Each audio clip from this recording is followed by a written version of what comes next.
How do you stop your position from being overrun against a numerically superior enemy that outnumbers you 10 to 1? That's what Ukraine's 47th Mechanized Brigade soldiers were tasked with on this mission to defend Avdiivka. This was an extremely dangerous mission for Ukrainian troops at a time when Russia still had huge reserves of heavy armored tanks, while Western vehicles were only just starting to arrive.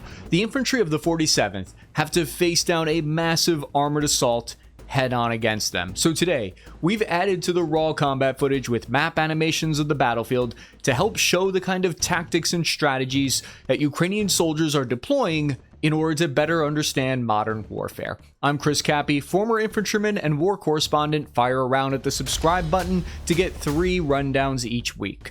At dawn, Russian forces start their assault. Columns of heavy armored vehicles that are carrying large number of enemy infantry all advance simultaneously toward one location.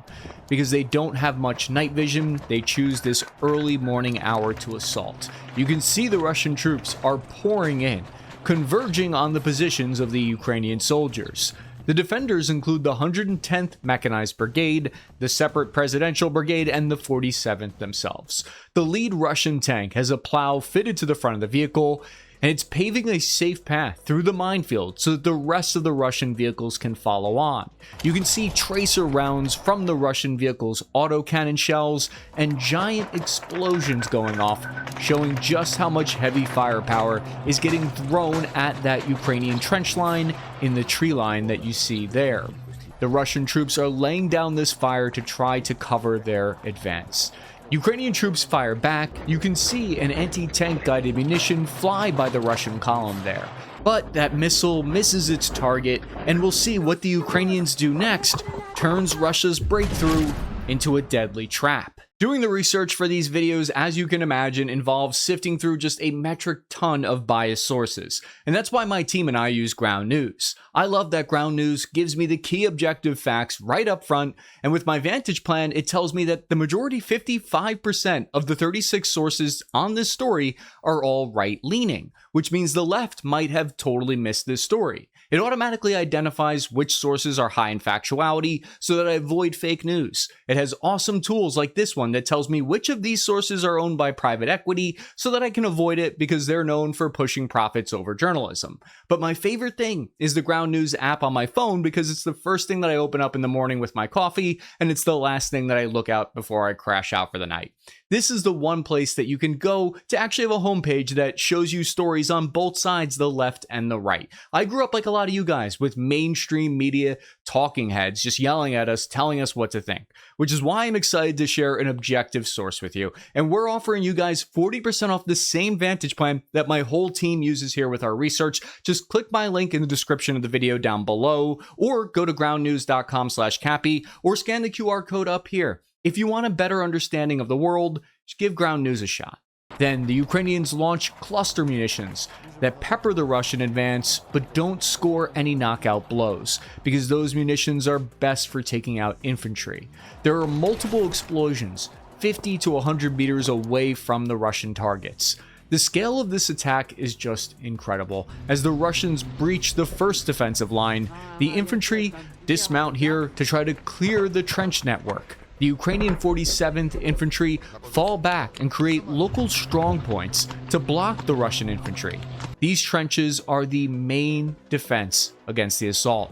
We can see the Ukrainian surveillance drone gets a bird's eye view of the battlefield, because at the same time, the Russians are hitting multiple positions throughout the sector. It's up to the 47th Brigade to hold their ground as long as they can, just until reinforcements can arrive, which is what the Ukrainian commanders are doing right now. As soon as they identify a massive attack is coming, they start calling for their reinforcements. According to a Ukrainian soldier who fought in this battle and was interviewed, the Russians had already tried to break through here for weeks at this point. They were exhausted from the fighting. We can see a Russian soldier riding on top of a BTR here, firing their rifle off wildly from the rooftop of the vehicle in one of the most strange tactics I've seen yet. The Ukrainians use precise artillery support and FPV drones to start knocking out several enemy vehicles in a huge explosion. We see the husks of the burnt out Russian tanks from previous assaults. But this Ukrainian squad is still basically alone and outnumbered out there. They engage the Russian infantry in close quarters fighting. You can see the infantry in the trench here have blue tape all over their uniforms to prevent friendly fire. Now, these Ukrainian soldiers that are going to be defending this trench are going to be putting up an insane fight. We see the Russians from the drone footage. They're clearly marked in red tape in a nearby trench about 50 meters from them. They are so close that the Ukrainians can hear the enemy shouting, a very unnerving experience. This gives one Ukrainian soldier an idea though. If you can hear the enemy talking, you can probably throw something at the enemy then, if they're that close. He winds up and throws a fragmentation grenade. Throwing a baseball is easy, but throwing a grenade while in full battle gear with a rifle slung and body armor makes it much more difficult. Talk about a good throwing arm though. That grenade was dead on. Takes out 2 Russian soldiers. We can't show the footage here of the dead, but this is a recreation of what happened. But the explosion only briefly held the Russian assault at bay. The Russians respond with grenades of their own, and the Ukrainian defenders just barely managed to get away from the blast in time. We see a bird's eye surveillance view here that we're going to slow down to show a lay of the land of this assault. Notice right there, you can see all the Russian armored vehicles are bunched up and damaged at that one localized point. Why aren't they damaged throughout the whole road? Why is it just focused there? You see about 8 knocked out, damaged Russian vehicles are stuck right there where the tree line is. And this is because that's what's called a kill zone. It's the point at which Ukrainian defenders maximize their layered effects. Landmines, anti-tank munitions, artillery, FPV drones, they're all zeroed in for right here. Drone operators have this location marked on their GPS beforehand. Machine gunners are zeroed in for this distance. Bradley gunners also have this marked off. This is why often assaults don't run into resistance until they run into basically a brick wall. Despite all this, the pressure from the attack is threatening to break through the line. They've already been in several hours of fighting at this point. They're exhausted. That's when the unit's M2 Bradleys arrived to reinforce the fight. The 47th Separate Mechanized Brigade was one of the first Ukrainian units to receive this Western armored vehicles, including the American-made Bradleys that you see here. An M2 Bradley can't take a direct hit from a tank, but the infantry in that trench that are holding out, they need whatever support they can get right now. So the Bradleys arrive with more infantry reinforcements. They drop ramp and outpours fresh soldiers with ammunition, food, and RPGs. They quickly enter the trenches and start moving up to the isolated squad. This is how defending a position when outnumbered works. Your entire line is spread thin, but when assault is pinpointed, you rush in your reserve forces from the rear to plug the gaps. You saw it was only about 1 squad of Ukrainian infantry that were holding out against an entire Russian armored column. While the friendly Ukrainian infantry advance, the Bradley opens up with covering fire from their 25mm chain guns. As bullets snap overhead, the squad starts formulating a plan to retake the positions that they had abandoned earlier in the day.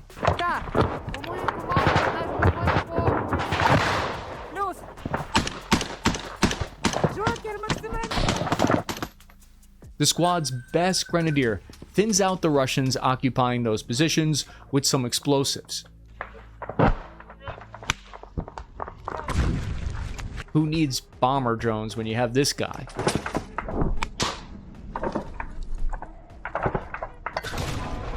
According to a Ukrainian soldier who fought in this battle, 2 Russian battalions have been dedicated to this fight. You can see them here driving to reposition for the fight.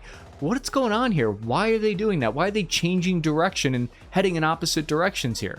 It's so they can attack from a new direction. That's why they appear to be going in opposite ways.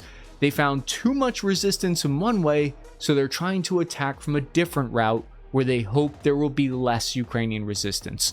Just as the Ukrainian reinforcements are arriving, the Russians are moving their own armored support into the position. The Russian commanders have caught wind of the Ukrainian Bradley deployment, and they're out for blood. Taking out American vehicles right as they show up on the battlefield would be a huge propaganda win for Russia, on top of a tactical success. The Russian armor is now only 2 kilometers from their position, heading in fast. You can see the smoke trails from this T-72 as it fires while on the move. The covering fire encourages some nearby Russian infantry to move up and start shooting at the Bradley with their machine guns. According to a Ukrainian Bradley commander, the Russians didn't know that their small arms couldn't penetrate a Bradley, so the bullets just ricochet off the armor and the vehicle advances on the exposed enemy. The Bradleys aren't helpless, they open up with their tow missiles and 25mm cannons. But it was just a distraction. An enemy RPG gunner lands a direct hit on the Bradley's side, right next to the driver's position. Amazingly though, the Bradley shrugs off the hit. The reinforced Bradley reactive armor tiles, affectionately called BRAT, worked their magic and repelled the shape-charged warhead. All the RPG managed to do was make the Bradley kinda angry, and so it continues to chew the enemy infantry up with its rapid-fire main gun. A Russian T-72 hits a mine, immobilizing it right in front of the trench network. The tank looks like it had a mine plow fitted to it, but the crew chose not to deploy it, likely because they wanted to be more mobile and be able to quickly maneuver the tank instead of dragging the plow through dirt. But it was a mistake which cost them dearly. We can see Russian armor burning while the tank crew ditches their immobilized vehicle and retreats. Now, the Ukrainian 47th brings their heaviest armor to the fight. The German-made Leopard 2A6 tank enters the chat and immediately makes their presence known, blasting Russian armor apart with 120mm shells. You can see the shockwave from the explosion of the Russian tank ripple across the field in slow motion, going over 100 meters distance, showing the insane force involved here. Multiple tanks detonate into massive fireballs. But the defenders are not out of the woods. It's about to get even tougher. Russia seems to have an endless supply of metal and men to throw into this position. Ukrainian surveillance drones spot them moving more armored columns into the position to attack this tree line. While the tank battle rages literally over their heads, the forward infantry squad are fighting hard through the trenches.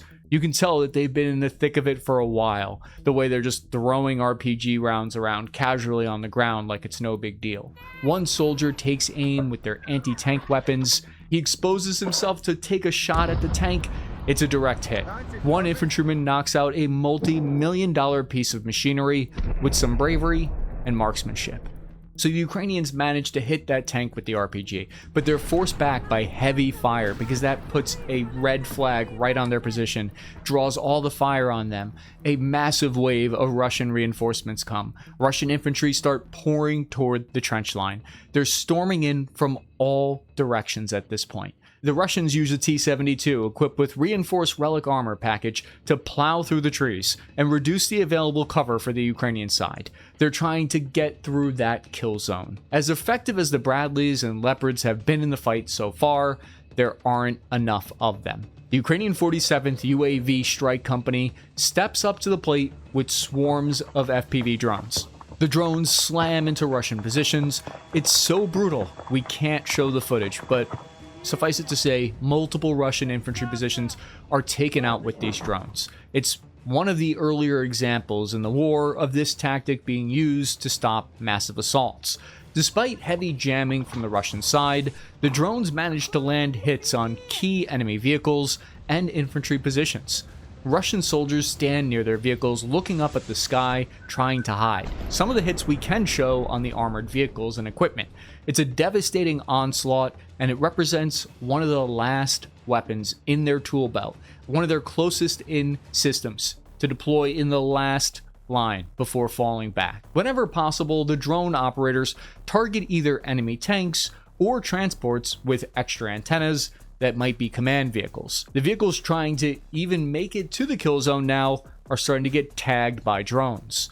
With the Russian tanks busy dodging drones, the M2 Bradleys get more aggressive. They start pouring chain gun fire down on the enemy. This Russian tank fires off a shell only to get nailed by an FPV drone in return. The ammo instantly explodes, sending a column of fire into the air and blocking the BTR transport behind it. The BTR doesn't make it much further and gets absolutely evaporated by what looks like a shot from one of the Leopard 2s. Multiple Russian armored vehicles are attempting to make it through the open fields instead of using the roads. because it seems like a safe option, but the Ukrainian M2 Bradleys, the drones, the artillery all make that a difficult challenge to achieve a breakthrough on. Meanwhile, the forward infantry have regrouped at their strong point. The armored fight is happening while on the lower level, a massive trench battle with infantry is also taking place at the same time. A huge shell whizzes overhead the trench, possibly from the enemy tank looking in their direction. Determined to not get pinned down, the Ukrainian squad starts advancing in small groups to probe the trenches ahead. The infantry maneuver and communicate through the trench system, constantly putting down suppressing fire small arms on the enemy. They push up through the trench network to close with and destroy. One Ukrainian soldier who was interviewed about the battle later said that they move up in small groups because that's how they work most efficiently inside the trenches. They calculated that they could dislodge the enemy, and so they try to push up from there. The squad hopes that the covering fire from the M2 Bradleys outside their position has kept the enemy infantry suppressed and out of the trenches. The giant explosive shells hammering the enemy positions creates a psychological effect, a shock effect, that can help them even though they're far outnumbered. But Ukrainians don't realize yet that they're walking into almost 2 full squads of Russian soldiers.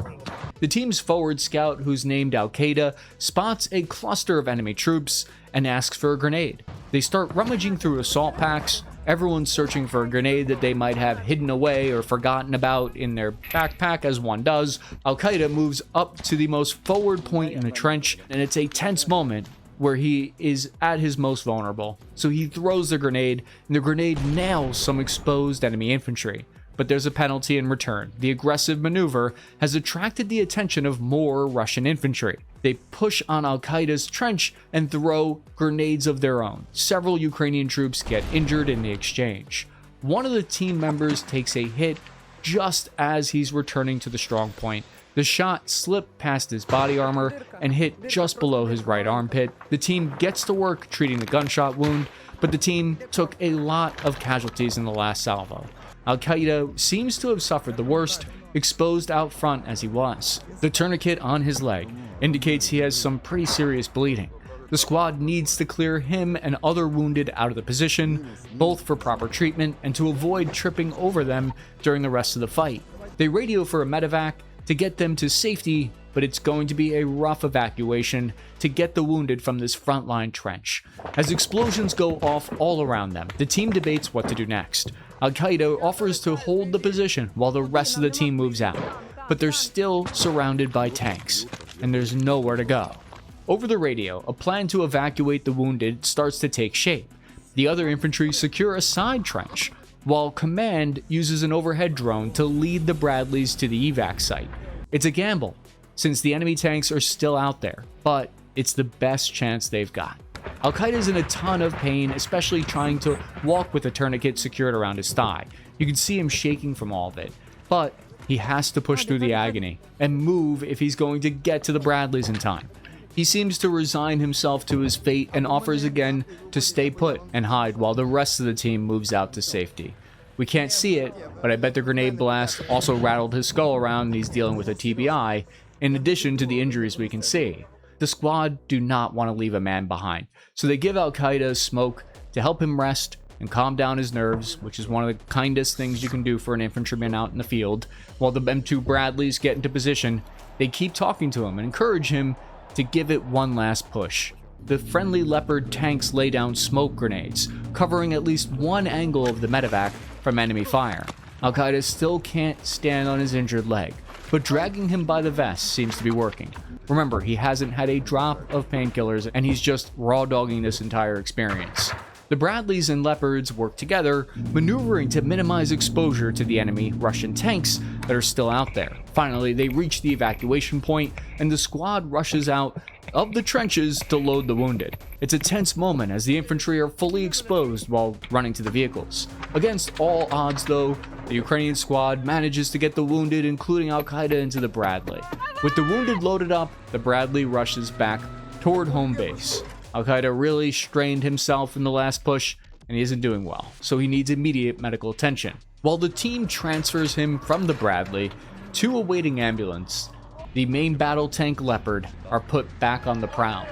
The Leopards fire armor-piercing sabot shells, punching right through the frontal armor of the enemy T-72s. With their armor support reduced to smoking wrecks, the Russian infantry get relentlessly pounded by 120mm high-explosive shells. As the sun starts to set, there's practically nothing left to the massive assault that threatened the 47th defensive line. A smoldering fire finally reaches this T-72's fuel tank, blowing the hole open before spreading to the ammo and truly finishing it off. A lot of these wrecks still have full ammo loads inside, making for some truly spectacular fireworks when they go off. The Russians threw just about everything they had at this position, and eventually they did take the town of Avdiivka, but the insane defense from the 47th Mechanized Brigade and their neighboring units made the Russians pay for every inch of land they took. It was one of the bloodiest battles of the war so far for the Russian military. The Western-made M2 Bradleys and Leopard 2 armored vehicles made a huge difference in the fight. While the Bradleys delivered and evacuated infantry close to the front line, the Leopard 2s were able to neutralize enemy tanks at long range. These vehicles had only just made their combat debut in Ukraine a few months earlier, so their crews were still relatively green. They were learning quickly, though, how to move with confidence once they realized what their vehicles could do and putting effective fire on the enemy. If it weren't for their timely arrival, the defenders from the forward trench might never have made it out alive. And that's really what this battle comes down to, I think. Drones, artillery, Bradley, and Leopard tanks inflicted enormous damage, but none of them could hold the trench by themselves. It was a handful of exhausted infantrymen refusing to give up in a filthy trench on the ground long enough for all that firepower to really matter. Russia would eventually capture Avdiivka, but battles like this show why taking territory is still brutally difficult. At the very end of the kill chain, somebody still has to physically stand there and refuse to move. If you like this combat rundown, we have a whole series on them. This is one of my favorites here, or you can watch the playlist. I'm your average infantryman, Chris Cappy, ending transmission.